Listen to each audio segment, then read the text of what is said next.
So you kind of told me about how you got started with the company. Yes. What education was required for your career? A bachelor's of science minimum. If you're looking at getting in more into strictly a species specialist, in other words, cattle, feedlot, or horse, it'd be to your advantage to get a master's. Okay. And the reason that is suggested is most people coming out have a lot of people interested in the horse industry are bachelors, but the people that have that initiative to get their master's will be the ones that'll probably go to the top of the list. Okay. Shows initiative, shows dedication, shows you have interest in whatever industry you choose. So that helps. But back when I first started, Bachelor's of Science was the requirement. And it still gets you in, don't get me wrong. You can still do that. And think about it in these terms. You may just get your Bachelor's of Science, but you may start in a different position and get into ultimately what you want. But at least you have some experiences outside the industry, which adds to your value to an employer. So think about it in those terms too. Okay. And you said your degree was in ag business. Ag economics and business, yeah. Okay. Ag econ business. That's very cool. And what was your title, your official title with the company? Well, now it was, I've had lots. Oh, okay. Which one would you like? Your most recent. Business Development Manager, Western U.S. Business Development Manager.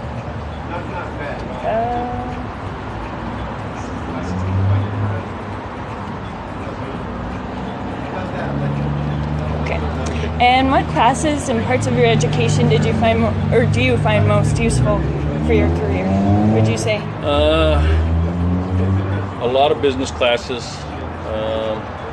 legal classes, just because of the kind of business I'm in now. Obviously, the animal science helped me quite a bit, getting established with the company, because I started in the equine industry with the company. But those would probably be your top classes. Math has not been a big thing, or chemistry, even though we had to take them. And I probably did better in those classes than I did some of the other classes. But we all have a strength and a weakness. And wherever your strengths and weaknesses is where you need to focus your efforts on. Okay. And think in the terms of if you want to get into feedlot or the equine industry, you're going to have a lot of equine background or cattle background, nutritional ruminant, monogastric on horses. So you have to kind of figure out what you want to get accomplished, and that's where you're going to have to put your efforts in classes and stuff. That's really neat. So do you work more with like horses or livestock? Would you say I have not probably in the last 5 years worked directly with horses or livestock, and that's just a progression in my career. But when I first started, I was probably 80% horse, 20% cattle. That's really neat. That's when I first started right out of college. And then as I progressed, you have a tendency to go in the directions of your strength, and mine was more the lifestyle. Since I didn't grow up cattle, mine was more lifestyle, meaning the horse and the backyard animals and the show feeds and stuff like that. It's where I touched all through my life. Whereas the cattle feed my uncles and everybody else that own ranches. Yeah, you go out and work with them or spend the summer, but it wasn't something I grew up doing. Yeah. So my strength ended up in the lifestyle business. Okay. The commercial business is more feedlot cattle, dairy cattle, commercial hog, and some ranch cattle is called commercial because it's usually, if they don't have a name, it's pretty much commercial. Okay. Lifestyle, everything has a name. Your horses have names, Yeah. Earl or Shrek or whatever it may be. So same thing. That's the lifestyle. Okay. Very cool. How did you come across your current job? Were you looking for it, or did it just happen to work? The current job or the one I started with the company? When you started. There's two things. We had and I'll be very honest, I was sitting in the ag lobby, and Dr. Wallace said, Padilla, you need to go home and get dressed in a suit. I've got an interview lined up for you. That's awesome. So I went home, so I came back, and what happened was Jack Mulholland was the sales manager for the Western U.S., was interviewing, and he came in a day early, and Wallace was lining out people. And I knew he was there, but I didn't get there in time. They only had so many slots to be interviewed. I didn't get there in time. So Dr. Wallace helped me get in early and get an interview the day before everybody else started. Wow. So I was up against probably 40 or 50 other students here at the university. And that was for your internship? That was for the internship. And after the internship, what they did was they offered me a job with the company after I did my presentation to the corporate headquarters. They offered me a job, and I didn't accept it. I kind of held out to see what other companies, and like Monsanto and some of the other big companies offer jobs, and I just like animals. Yeah. Versus, I don't mind selling chemicals because there's a place and a time for each thing if you manage them right. Mm-hmm. But you got to also have that passion. And mine was always animals. I just like animals. So, I agree. It's like you and your horses. What's that feeling when you go out there and you get on a horse, or you just go pet the horse, or you're just around the horse, or you're mucking the stall, or whatever? It's just it's a cool feeling. Absolutely. And for me, I can go build fence, and it's tedious, but I can build fence for my daughter's horse, and it's pleasurable. There's that connection. So that's how I ended up making a decision to go to where I am. That's really good. And then progression-wise, I moved from sales into marketing. Okay, so marketing into management. I became a sales manager for the Western U.S. And then 5 years ago, I did that for 12 years. 5 years ago, I moved into corporate headquarters and it's called behind the scenes stuff. It's projects that we want to look at, but not necessarily. It's why tell you in the field what we're doing, because it may not come to fruition, but it's an idea, and if the idea works, then frame it up and then present it to the field. So I did a lot of behind the scenes stuff. And then last September, there was an opportunity. They developed a new group of 7 people in the United States, and they're business development managers. We work on mergers and acquisitions, new business. We're the guys that tell the salespeople no if they need to be told no on distribution. So we try to direct the company where our distribution is going and how it's going to be set up. But that's kind of how I ended up progression-wise. That's really. And you being young, when you first start, probably every 5 to 7 years, you're going to get bored. That's just human nature. And what you need to do is say, I'm willing to change my job because I know I can always come, if I'm good, I can always come back to what I was doing before. Mm-hmm. Maybe not in the same location. And that's a decision you have to make. It's kind of like if I move into, like I did, I move into marketing, I don't have that New Mexico, Southern Colorado, which is cool, Southern Colorado area. I don't have New Mexico, Western New Mexico, Southern Colorado to come back to because they hired somebody to take my position. But I moved into marketing and I made a lot more contacts. In those contacts, I could have gone back into horse sales in Pilot Point, Texas if I wanted to, which would have been a blast. You know what I'm saying? So you have to make those decisions, and it's not easy sometimes. The other thing is, you're more valuable to a company if you're trained in different areas. If you're well-rounded? Yes. Okay. And you're more valuable, and I said this at my speech, do you remember that? You're more valuable to competition, Mm-hmm. So if you're looking at me saying, Fig, all you've done all your life is sell cattle feed on range cattle. You're kind of one-sided. You're good, but you're one-sided. I want to hire somebody that has a little bit of touch over here and a little bit of touch over here, so they have a better knowledge of the whole industry. Because what they hire you for is we hire people that are better than ourselves. Mm-hmm. Because one day you're going to be my boss. I hope. That's what you hire people for, is to be the best. And so if you're my boss, and at some point in time I need a favor or a raise, not in a bad way, just part of politics sometimes, you look at me and say, you know what, Fig, hire me, I'm a little more lenient. I might let him have that budget for that or whatever it might be. It's a one-time deal probably at the best, but at least you're more lenient in listening to me about things we need to do in the marketplace. So think about that. When you have more things that you touch, you can move up the company faster or choose the things you want to do better. That makes sense. Yeah, absolutely. So when you started your internship and you were working with horses mostly, how did you become well-rounded with cattle the cattle side through your Not the little bit of internship. business? No, it's No? strictly focused on horses. Okay. So they had some cattle interns, they had some dairy interns, they had some marketing interns. Back then, Ralston was one gigantic company before it got split up. And some people went into pet food, you know. So they had a lot of different intern positions open. Okay. But no, it wasn't then. It happened probably 3 years after I was into the business. Okay. And then they gave me more cattle responsibility, and then they gave me dairy responsibility. How was the dairy experiences? Dairy's like feedlot. If you understand feedlot, you pretty much understand dairy. Obviously, the milking proposition is slightly different than gaining weight on cattle, Right. you know. But the philosophy is the same as far as nutrition. What are you feeding them for? Once you understand that, you can adjust their milk production. If the animal's genetics are there, you can achieve what you want to achieve. Obviously, you can't take a Shetland pony and turn it into a jumping horse. Do you know what I'm saying? Yeah. Genetics just aren't there. So my rounded experiences started getting expanded later on, you know, and then about 5 or 7 years, they gave me some more responsibility in distribution and stuff like that too, which still pertained to animals. It just was a broader area. Okay. So what kind of actions and steps did you take through your education that helped you get to where you were? Like, Explain that. experiences, like you said, you grew up on with horses all your life. Did you show as no Roped. roped? That's awesome. That's it.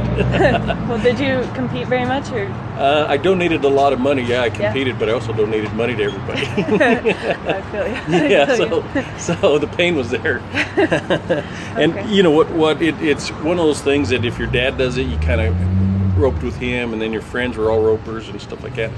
But education-wise, as you think about it, if I was in your shoes, I was president Walk and Bridle, vice president Ag Council. I was in, Okay. you know, on the president's things I could get my hands into. And the reason you do that is that exposure. It's not. It's the people that you meet become your longtime connections in the world. Okay. And each one of those things, it's usually the people that are drivers. You don't have to be Jeff Whitty's son. What's his name? Whitty. Jeremy. You know, I've seen him grow up. Well, he's a driver, and that's okay. But not everybody has to be in that same position. But the people that you make connection with in college, and then you extend it by joining Block and Bridle, Ag Council, something on a business level in the business college. It's those people that'll be your connections in the future to make you successful too. Because think about this. Some of my best friends work for competitive companies. They also work for other companies that have no competition. Right. And they've called me several times and said, you know, do you want to go to work for us? You know, so it's been tempting. Yeah. But I don't want to live back east, or I don't want to live in LA. You know what I'm saying? There's all those different factors. Yeah. So at least it's a compliment. But what happens if it was, let's say it was in Dallas, Texas, or something? I would sure consider it. You know, the pay's right, the business environment that one of the guys works for is right. You apply your same knowledge, but it's not in the animal industry. It's more in the human services type deal. Huh. You apply your same knowledge, but there's more money to be made in that sector. Okay. And do you want to do that, or stay with the animals? Do what you love. Do what you love. You can always, and I've told my daughter this thing too, is if you become a doctor, you can still afford the horses. Become a doctor first, and then do what you love as a hobby. You can afford it. Yeah. You know, sometimes in some of my friends that didn't go to college, nothing wrong with that. They're good welders. They're good contractors. They struggle trying to stay as ropers because they have, you know, it's just a small world they work in here in Las Cruces or in Albuquerque and stuff like that. So their touch outside their own world is very small, but their internal world's real strong. Their external, if they wanted to move to Denver and start, it'd be just from ground zero. They don't have that connection up there to start over. So think about that in those terms. So you asked back, what are the steps or actions? Those are part of the actions to be successful. take the right classes and challenge yourself on a few extra classes. One thing I like is taking pictures. Yeah. So I took photography classes, and I take a lot of pictures at horse shows and rodeos and stuff like that. But there's 2 or 3 passions. You're not stuck to one thing, but pursue your passions. If it's, of course, it's animals, and picture animals. That's the other thing is that I'm still around the animals, and I use that. So. That's really neat. Can you describe an average day in your career, in your job? Never had an average day. No? That's what makes it fun. That's awesome. Different every day. Every day's brand new. That's one of the things about, especially if you get in the equine or the cattle business, something's going to be different every day, so there's no average day. And the average days you wake up, you have to get certain things accomplished. You have to perform to a certain level or higher. That's probably your average day. The rest of it is,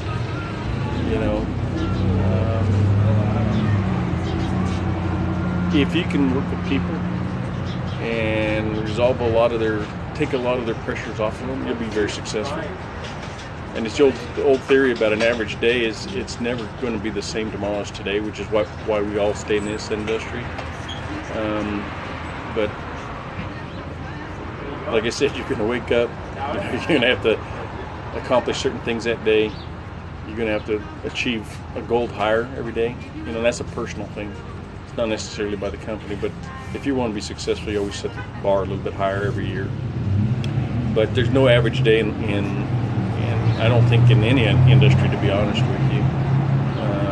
When I was in sales, it's probably more average than now, meaning you could get up and you had a schedule.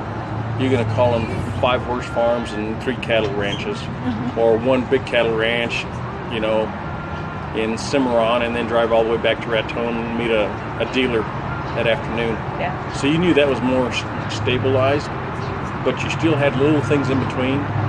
A rancher calls you, a horse farm calls you and said, I've got 3 horses coming in. They're pretty weak looking. Do you want to come out here and give me a nutritional suggestion of what to feed them?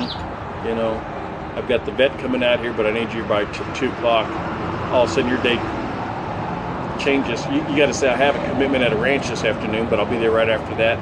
Let's make it at 5. So those little things mess up your average day in the field. If you're in management or something, you pretty much have a schedule. Like if you're sitting down corporate Minneapolis, if you're one of the directors or you're one of the marketing people, 8 o'clock I have a meeting, 9 o'clock I have a meeting, 10 o'clock, but it's all different meetings, different things. You pretty whole days like that. I have conference calls at 3. I have this. That's kind of different than working in the field level. Like I said, somebody has cattle. My cattle, I just ship, 2 pot-belly loads of calves, and they're snotty nosed. What do I do for them? So they're going to call you, and you're going to say, put them on receiving chow, put them on this or something like that. That'd probably be more of the average day of the life of what you're looking at than what I have right now. Okay. So what are some of your tasks that you do every day in your position? In my current position? Yes. I do a lot of financial analysis. Okay. I look at a lot of businesses for mergers and acquisitions. I talk to all the salespeople. And we have a top 15 to top 20 list. And that list identifies where I need to focus my efforts and time on. Okay. So when I talk to the salespeople, they're usually tied to that top 15 list. So there's probably 40-some salespeople in the Western U.S. I only talk to probably 10 of them in a week because they're the ones that have the opportunities in the market to do certain things. So financials, I talk to business people, I talk to salespeople. I handle budgets, growth budgets, grand opening budgets. I handle mainly that kind of stuff. So that's kind of a normal day. Okay. So when I first met you, you were giving us a presentation in class. Do you give presentations like that very often, or? I've cut down. I used to do CSU, Utah State, here, Tucson, University of Arizona, Tucson. I think those are, now I just do New Mexico State, and I try to have the sales manager do the other ones, Okay. so I don't have to travel. Yeah. I don't blame you. I get a little old to travel. Do you travel much currently? Every week. Every week? Yeah. How far? Usually. From Houston, Texas to Dallas, and then all the way to California. I was up in Wyoming in Wheatland a couple of weeks ago talking to some people. Northeastern California, I travel out there. I'll be in San Luis Obispo next week. Wow.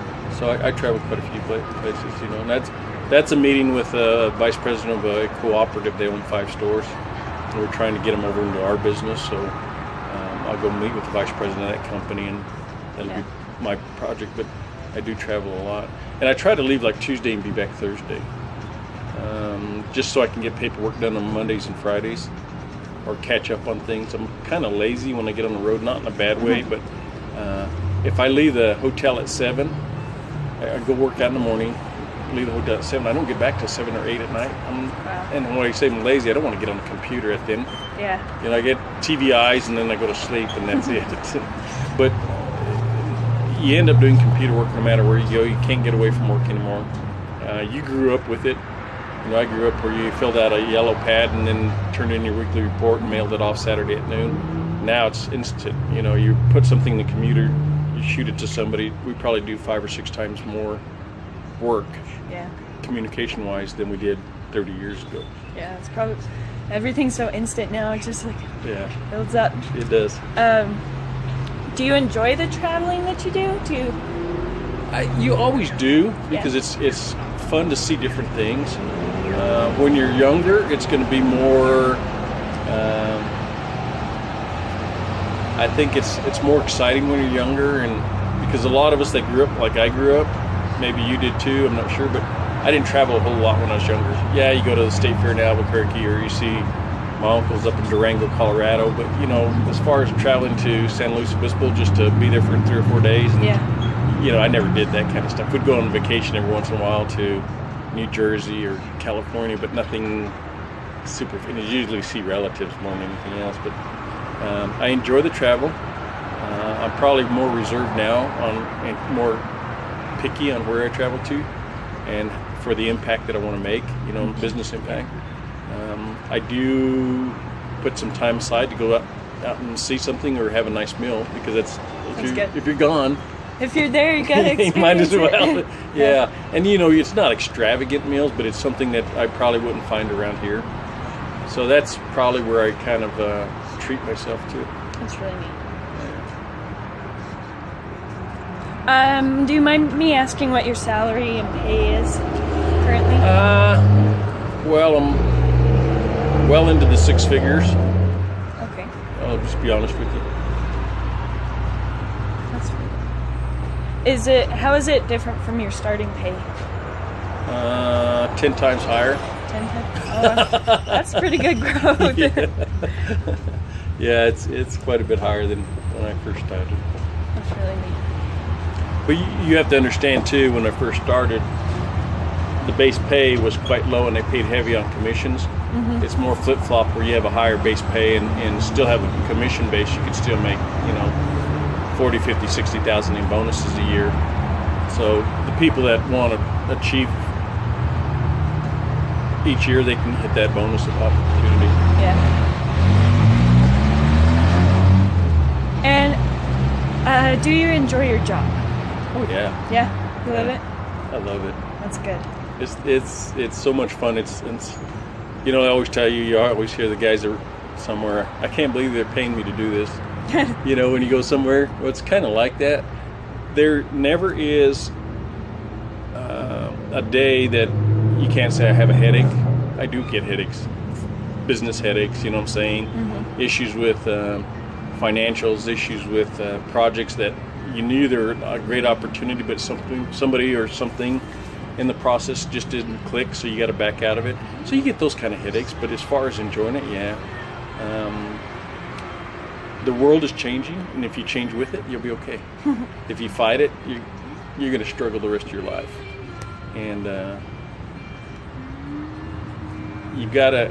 There's been so many changes corporate wise, and the way people do business at a local level, the way horse farms and cattle ranchers buy, and the way they're better educated. You know. Yeah, absolutely. So you just have to enjoy what you're doing and just smile the whole way. The fun part is I like dealing with people, and that's kind of the nice thing about it too. Yeah, that's really neat. It's cool that you deal with people every day, and you still like work in the animal industry and get to do that too. If you could go back and change anything about your education or career, would you still choose this route, and what would you change? Yeah, I'd never change the path I took. Yeah. It's back to what I said earlier, like animals and that end of the industry. You know, we live in the country, we have a farm, we live on a farm. You know, we still butcher cattle, we still do that. Well, we bring them to the university anymore. It's a little easier to let the university butcher them for us. But you know, we still enjoy that, so it just adds to my lifestyle that I enjoy. Yeah. So I wouldn't change my path career-wise. What I would have changed, I think I would have gone on for my master's. And it may have been in, you know, ag business economics and then get a master's in marketing, or ag business economics and get a master's in business administration. I think I probably would have done something down those paths, knowing what I know now. It's like I told you earlier, if you go on to get your master's, is it, you know, equine management nutrition and the master's in equine nutrition? I don't know. Or equine management and everything, the master's in cattle nutrition. See what I'm saying? That adds the value to your whole thing. And I think that's where I probably had to work harder versus some of the other people. They were just, I wasn't any worse than them. It's just that one little title sometimes gets you past the hump. Yeah. And that's the things you just don't think about when you get out of school. My daughter, for example, I want to graduate, get into working forces because I can. I understand that, but in theory, enjoy what you're doing now. You'll never capture it back, number one. And two is get the most education you can. Because it has a harder hump to get over to get your master's while you're working. Whereas now you can focus on it in a year and a half, 2 years you get your master's degree, or even PhD. PhDs come in handy when you're more of a nutritionist or something like that in research. We don't hire too many PhDs that are business driven or marketing PhDs or something like that. They're more in the master. You don't get any more money if you go on in those areas, but in nutrition you probably have a better chance. And your personality and your drive and your ability to communicate with people is going to play a big part in that. Just because you're a PhD doesn't mean you're guaranteed a job, or you have a master's, you're guaranteed a job. It's a combination. And like I said, if you're doing a lot of other things, block and bridle or ag counselor, and you're doing that, you got the personality, you add your education to it. That's the whole package we're looking at now. That's true. So what are you doing? Let me ask you this: what are you doing to enhance getting a job when you leave? See, if you want an equine position or a cattle position, what are you doing in the summers when you're at home? Or in the summers, I've been holding jobs. 2 summers ago, I worked at the Jackson Stables in Raton, which was it was a stables and horse motel. So I got some hospitality as well as the horse experience, of course. My family grew up in owning a hotel, so I had a hospitality background. Also, last summer I worked at the vet clinic in Raton, the Raton Vet Clinic, and we got quite a bit of horse experience doing a bunch of hoof injuries and all those different injuries, so that was probably my favorite work experience so far. So it gives you experience on leg problems and stuff when you're... Absolutely. That's pretty cool. The summer I did the stables. The owner also breeds, and so I got some reproduction experience too. And I'm involved in horsepins down here, and block and bridle last year. Good for you. Yeah. I really enjoy it. But That's what it takes, and you just got to get.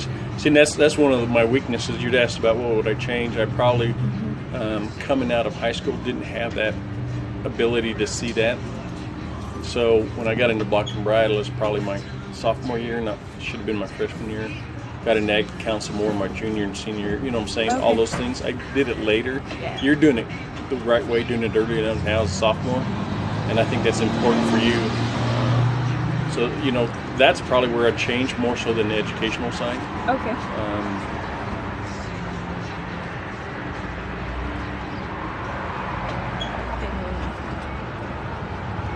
Goes back to experience. What's your favorite job, or what's your favorite and least favorite part of your job, would you say?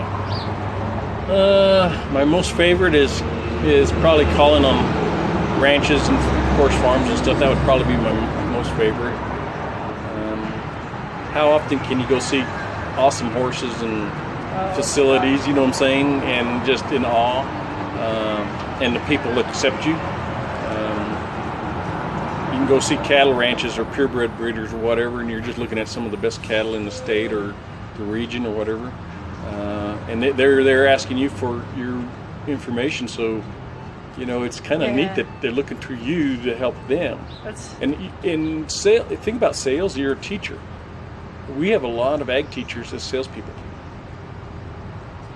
And if you think about it, what does an ag teacher do? They educate you.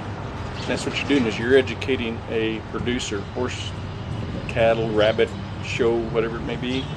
You're educating them on how to make their animals healthier, or, if it's a show animal, how to get a better bloom on them. If it's a horse, how do you get muscle and response back? If it's a performance horse, how do you get more oxygen into the bloodstream, and, how do you do it through nutrition and stuff like that? So you're there educating them, or you're taking a problem off their shoulders. My cattle coming in, they're sick. I got up 2 pot bellies of calves. They're snotty nosed, what I need, preconditioning chow, argumycin or whatever. And it's pre-made, ready to feed. You got to feed, X amount of intake. All of a sudden their calves pop in, they're better health, they're better, you just solved the problem for them. That's so cool. Yeah, it's not the old time, you got to buy. Yeah. It's what are you looking for? What can I help you with? So you're an educator, and you take problems and stuff out of there. That's the neat thing about being out there now. It's a different position than it was probably 40 years ago. That's really cool, because you help people, but you're still working with animals. Yeah. So that's really neat. And if you ever go to somebody and they have an issue, and you solve that issue for them, you're their friend for life. Because they truly need help in one way or another. So. What would you say your least favorite part is?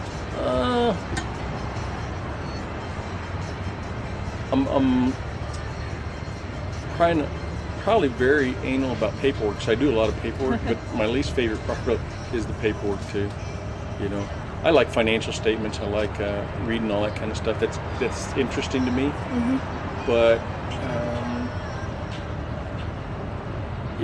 I'm performance driven. I'm an A personality, a driver. So I see results. So I say those should be enough. No, you got to explain how you got to those results. Yeah. When you do reports or you put things together for people, I'm very lethargic when it comes to paperwork. I'm very anal about keeping organized, but lethargic on paperwork. So that's probably my least favorite. Okay. But it's probably one of the most important parts of the business. Unfortunately. Yes. If you didn't have this and this, and you just try to memorize what I just told you, when you get back to your little room or you try to write it all down, you're like, oh my God, I think he said this. Yeah. Kind of. So that's back to it. You got to do this to make your class work. Yeah. It's all part of it, I guess. Yeah. Do you have any additional information or advice, I would say, for someone that's going into like the nutrition aspect of Purina? What I would try to do as a sophomore, you probably won't get into your junior year, but start applying for internships no matter where you are, no matter what company, and work in the industry. So if you're interested in feedlot, get a summer job in Hereford, Texas. what a great place to be in the summertime. Right? Okay. But that adds to your value when somebody interviews you. Okay. But if you work in a feedlot or you work in the horse industry, get in there, work with a rather large horse farm. And the tough thing is, as a college student, you'll be a grunt, but you'll see how they operate. You'll see the good and bad of how they treat people or treat horses. It gives you an insight of what the industry is like, but it also gives you the experience on paper that you work for a fixed training facility in Pilot Point, Texas, or wherever. I think that's important. But if you can get some internships and stuff like that, and I see that bug flying. Whoa. I know. But if you can get on internships as early as possible every summer with a company, and maybe the same company because you really like working for them the next year, then you probably have a shoe into that company when you graduate. Or you do 2 internships at different companies. It shows that you're looking at the industry, not just looking at latching onto a particular job or something like that. So I'd suggest that. If you can, and I don't know how much workload or school load I should say for you, but let's say you could work at the horse farm here or do something, work with Joby and his team or stuff like that. I try not to put people in dangerous situations, but what happens if you were the stud manager at this horse farm here at the university? Yeah. That's a pretty important job. You're going to school, but you're the stud manager part-time. Those are things that are cool during the year. Then you can turn around and say, I could work all summer for the university and continue my education, take 2 classes in the summer, or I can go to a horse farm, or I can go to a feedlot or whatever it is. And that's probably what I would suggest looking at. Okay. Working with the vet's pretty cool, especially on horses, because you understand. I can look at a bow tendon, or I can look at the hoof, and I can see where the coffin bone is. When somebody says, "Well, it's a coffin bone shifted or something," a lot of people go, "Well, I know where it is because I know what a horse's leg looks like, but I don't know what they mean shifted. Did it go forward, backwards, sideways, up or down?" You know what I'm saying? Yeah. When you work for a vet and you're going into that industry, you can say, "I know that coffin bone shifted," or people that trim hooves.